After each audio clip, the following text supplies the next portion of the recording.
लाहौर की गलियों तो कराची दी राहों तक जिथे भी मैं जावा मेरी आवाज है लाहौर तक पाकिस्तान दी मिट्टी दिल विच भर के न्यूयॉर्क दी स्ट्रीट्स तक स्वैग नाल ढक के हर एक शहर विच मेरा सीन है सेट बीट्स ते बाज नाल कर दे सारे ट्रैक ग्रीन फ्लैग जो ब्रुकलिन दी लाइट विच रैप दी दुनिया बस अपना राइट विच पाकिस्तान तो न्यूयॉर्क वाइब बड़ा हैवी रैप दा सीन मैनू करा सारे लेवी ईस्ट टू वेस्ट में मशहूर हो गया पाकिस्तान तो न्यूयॉर्क गेम ऑन हो गया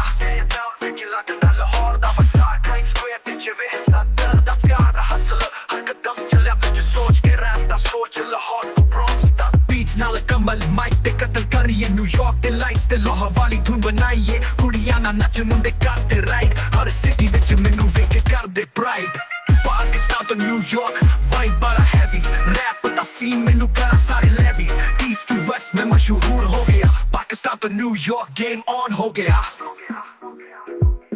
ब्रुकलिन दी हवा च महसूस लाहौर दी है हर एक लाइन विच मेरी अपनी स्टोरी है क्वींस तो कराची हर एक स्ट्रीट अपनी म्यूजिक दी दुनिया नी असली रैप अपनी मैनू वेखो नी मैं छड़े आने थल्ले शहर दियां गल्लां नाल सारे करते हल्ले एम्पायर स्टेट दियां लाइट्स विच रिफ्लेक्शन पाकिस्तान तो आया रैप दी इंजेक्शन वॉल स्ट्रीट तो गेटोस तक मैं रॉ हसल दा किंग गेम में मेरा लॉ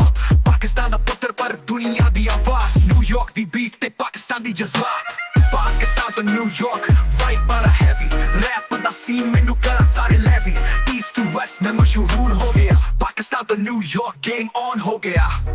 पाकिस्तान तो न्यूयॉर्क दुनिया मेरी स्टेज माइक चिपकाई दे करा फायर दा रेंज ईस्ट टू वेस्ट में रैप करे रोर पाकिस्तान तो New York the world is yours